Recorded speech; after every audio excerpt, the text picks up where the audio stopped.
What is up, Internet Land? Zachmus Prime, aka Zachmus Prime, here with an oldie but a goodie. So, I've had this figure actually since it got released in 2016, which was 7 years ago as of the time of this recording. Actually, more than 7 years because it was released in January of 2016. But I've decided to review it. This was actually one of the very first things. Before I started reviewing figures, I put up a couple transformation videos.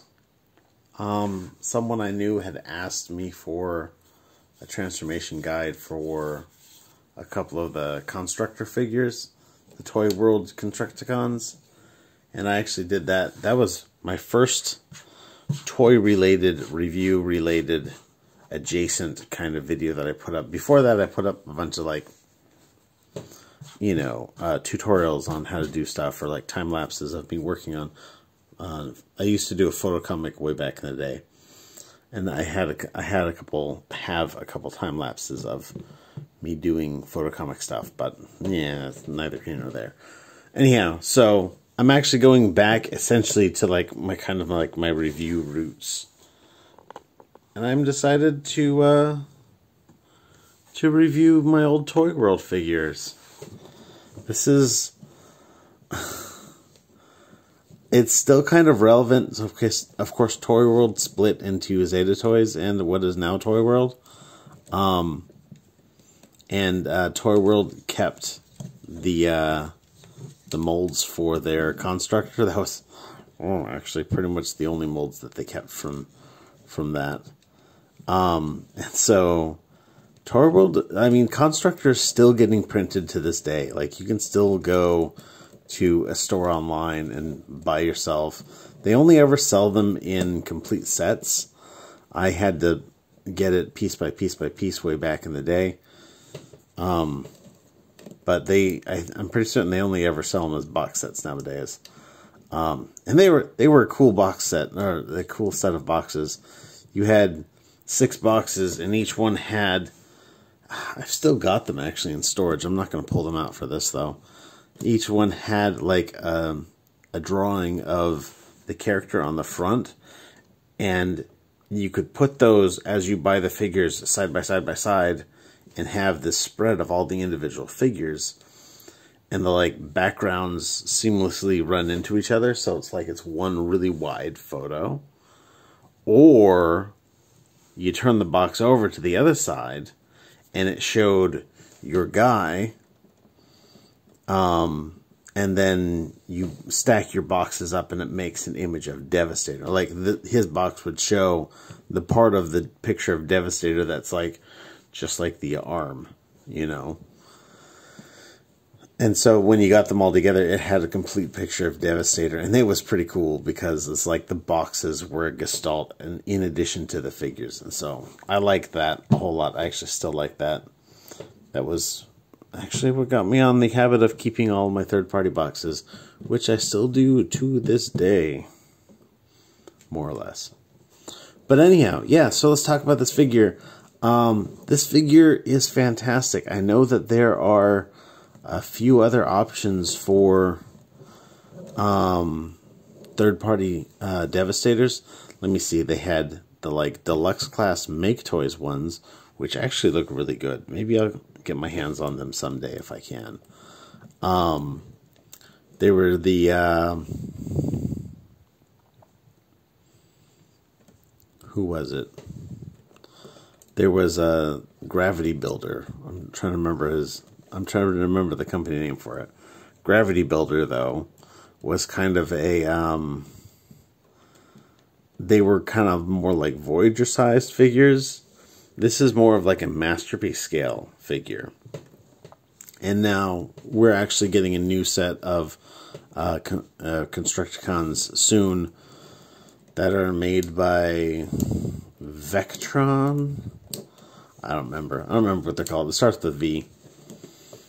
And they actually look pretty good too. I might review them. I might not. I don't know. It depends on if I get a benefactor for that. Someone who will loan me their figures. But yeah, one of the things that I really liked about this figure is that he's got this complete unbroken chain, but like still retains the elbow bend, and it does that by it's facilitated by this this linkage that goes around the back of the knee. So it does obstruct the motion of the knee somewhat, but it's really not bad for what it does. I think it's super cool. It's worth it for me. In terms of accessories, he comes with his gun, which is just molded in black plastic. Well, you know, yeah, pretty much basically black plastic with some little bit of red paint apps. There's a little slot in the handle and a little tab on his hand. Let's see if we can pry his hand open.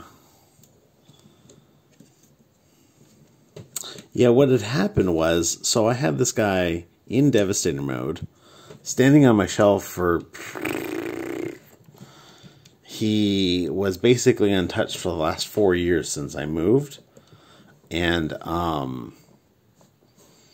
I took him down off of his shelf to pose him with the Zeta Toys, sorry, not Zeta Toys, the Moon Studio, still basically Zeta Toys, Radiatron.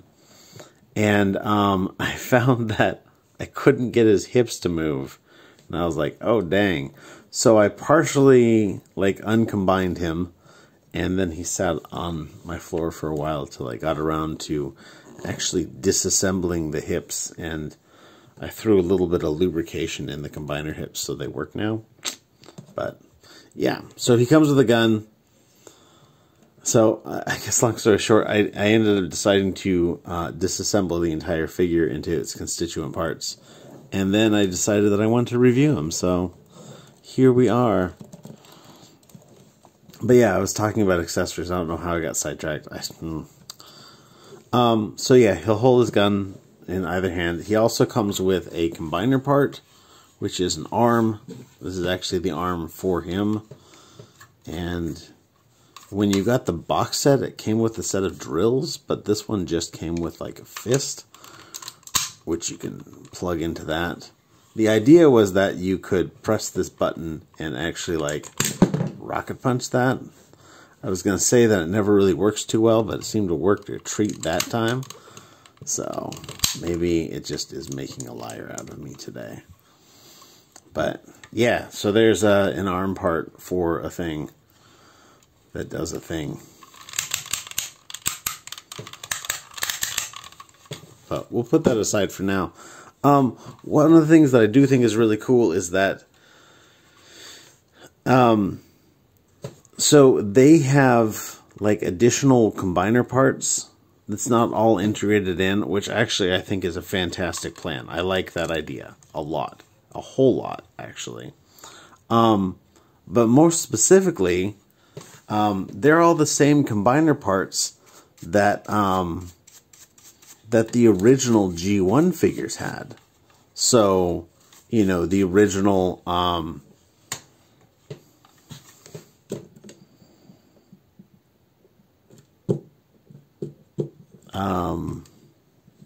crap, what was his name? Bonebreaker? Somebody right now is yelling at their screen, calling me numbskull, and I am. This is going to bug me till I figure it out. But yeah, the original G1 figure came with the forearm and fist for Devastator. That was included with it. And each of these figures, you'll see, comes with the same accessory that goes on to make the complete Devastator. And while some people did bitch at these figures for having additional parts to make the combiner, each one comes with their G1 accurate parts, and it's the G1 amount of part that it was. So like, you know, this guy comes with the forearm and fist, that's a separate part. On the G1 toy, it was the forearm and fist that was a separate part, etc. like that. So, Bonecrusher, that's it. Yeah. But anyhow, so let's talk about his articulation before I get sidetracked too much more. So his head is on a ball joint. Oh, one thing I did want to mention, speaking of getting distracted, he does have the like light piping, and I don't know, like I'll forgive this in the sense that it all looks nice and red from the front. Like if you happen to get it so that it's light piped, it kind of looks cool, and it actually works out fairly well if you have a strong enough light pointing directly at the back of his head, which almost nobody displays like that. But, you know, when it's not using the light piping, it actually looks okay, so I'll let it pass. I don't generally like that sort of thing, but yeah, Toyworld has got like a freaking hard-on for that, so... Anyhow, so his head, like I mentioned, is, I said a ball joint, but it's not. It's a universal joint, so it goes up and down, and it rotates. His arms will go all the way around for a full 360. If you pull out this armor here, they'll come out for the full tree pose. They've got a full bicep swivel, double jointed elbow, which goes all the way up. I have first release figures. Some people have complained about these pins cracking, and I haven't had that issue. Oh, knock on all of the wood. Holy shit.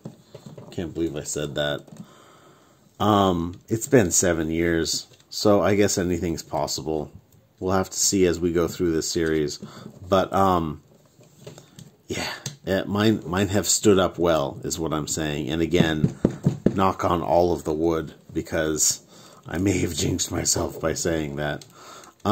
He's got a waist swivel here. Oh wait, I forgot to mention, he does also have a wrist swivel, and then each of his fingers is on its own individual ball joint. And for whatever reason, they'll move back fine, but like, they don't want to curl back up.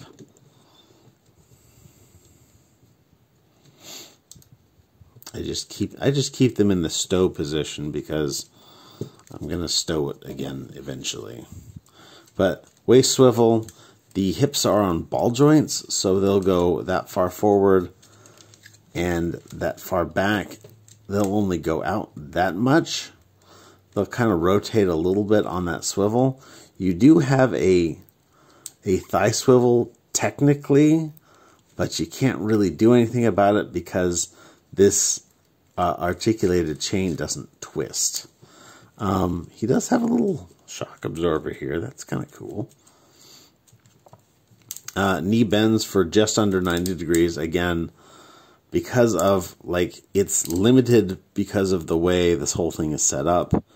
But, like, the way the whole thing is set up is cool enough that I'll be lenient on that.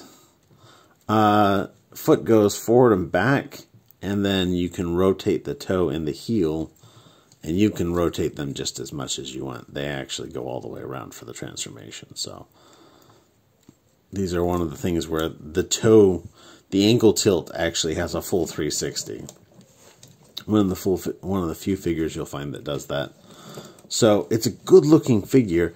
I actually know a guy who has 2 sets of these. One for Devastator mode and one for the separate mode, just because they look so damn good that he wanted to have them both. He couldn't decide which he liked better, so he just shelled out for them both. I don't have that kind of disposable income, so I have just the one set, and I have to play with it like a savage. But anyhow, let's get him transformed up. So we want to start... Oh, I'll have to, like, remind myself how to transform this. I haven't transformed it in so long. So we will unhook these little tabs from his chest. And that'll disconnect that. You can... So there's, like, this little black panel here, which hooks into the back. And it kind of obstructs the getting this, like it catches on that. So let's see if I can disengage these two. There we go. That looks more or less disengaged.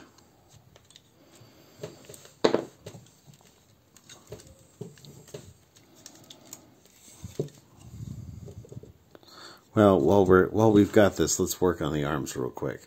So you want to bring up this little shoulder armor here, and then bring up his arm all the way. You can open up this panel on the back. That doesn't do anything, does it?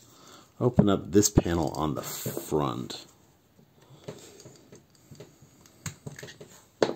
And with his fist in the stow position, we're going to rotate it and flip it in, and then close this back up. And I dig the like painted and sculpted detail. Now we're going to collapse this on his double joint, and this little armor will fit into, you'll see there's a slot here. So his elbow and upper arm will fit into this hole here, and then this shoulder armor will fit into that slot there. Like this. Ta-da! And then we'll do the same with the other arm super quick. So get that open, put the fist in the stow position with the thumb across the bottom, flip that in, make sure that this tab fits into that slot, and then bring that armor up, and then collapse this in. And then these are going to tuck in here in front, but I'm not going to do that yet. I want to fold the head in first. And to get to that, we want to open up these tabs right here. And these are kind of tricky because they're not meant to be super easy.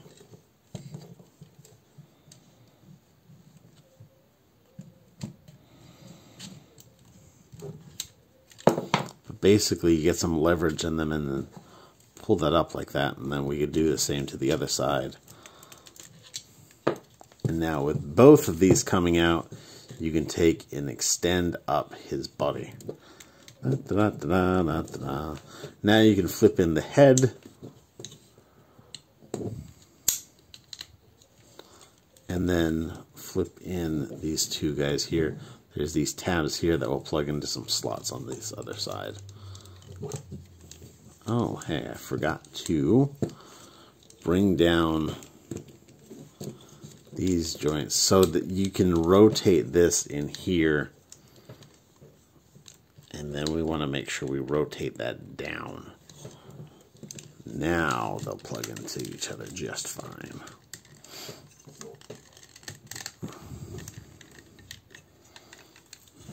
And that'll fit up like that. This will stick down like that. This joint is super stiff because this is for the big combined mode, but we want to straighten that out. And then we'll just go down here, unlock this little crotch section here that will disconnect his legs.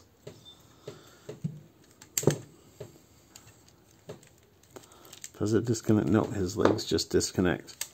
There's a tab down here that fits them together. Again, like I said, it's been years since I've transformed this, so I'm doing it mostly by memory. Memory from being, you know, it's probably been 5 years since I've transformed these. So bring those all the way out. This will flip it down like so. Oh, there's just all sorts of like hidden dust on this figure.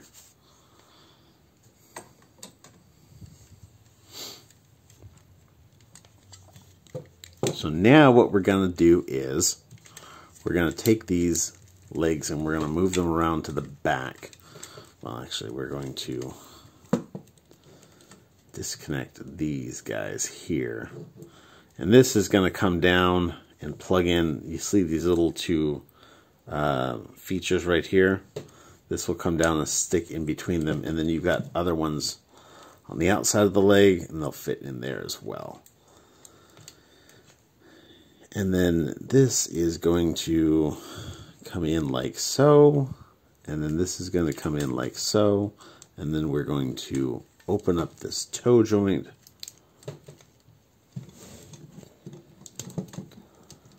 like so. And then real quick, do the same for the other foot. So that toe joint is just this one right here.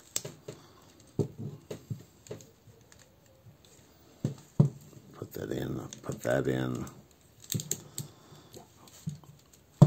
Unhook these guys. Plug that up like so. Plug this in on the back like so. These legs, you'll see there's a tab here and a hole there. Will actually plug together. There's these two tabs here. Those will plug into these slots right here. So you'll just kind of take this, bring this down, and then bring these back on those ball joints. Being careful not to bend those knees too much, because you don't want to risk having the track pop off. These tracks they've got like little C-clips that keep the linkages together. As I recall, the ones that had the moving treads came with some extra clips, some extra links to the tread. I don't know offhand where they are.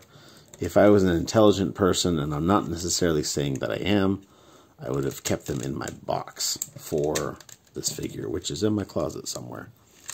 So there's hope if I do accidentally break one, but the ideal situation, of course, is to not break anything. Then we'll just form the shovel by opening that and opening that and opening that, and then this will kind of plug into each other.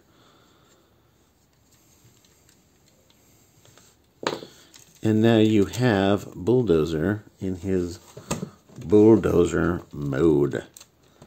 And damn, again, he just looks fantastic. No actual like seat here. I kind of feel like this is like,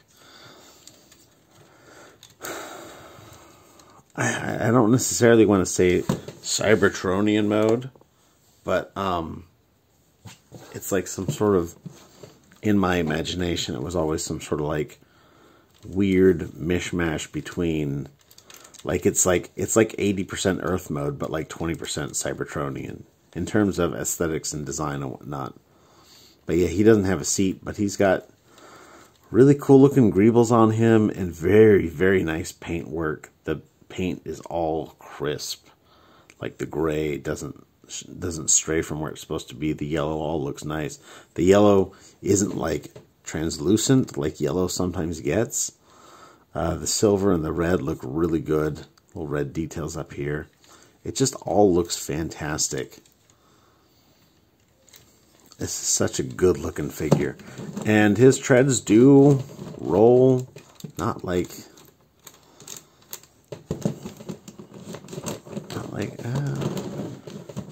they'll roll well enough. They'll probably roll better on carpet than they do on my tablecloth table. But I tend to be really easy on these things because I don't want to stress out these links. Because again, they only go so far. But yeah, very, very good looking figure. I like it a whole lot.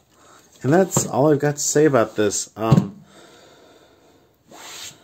I will be putting out the rest of these reviews, so we'll get a complete constructor transformation and assembly guide eventually. So stay peeled, and until then, everybody stay awesome. You guys are fantastic. Everybody be good to each other and stay awesome, I guess. Talk to you later. Bye.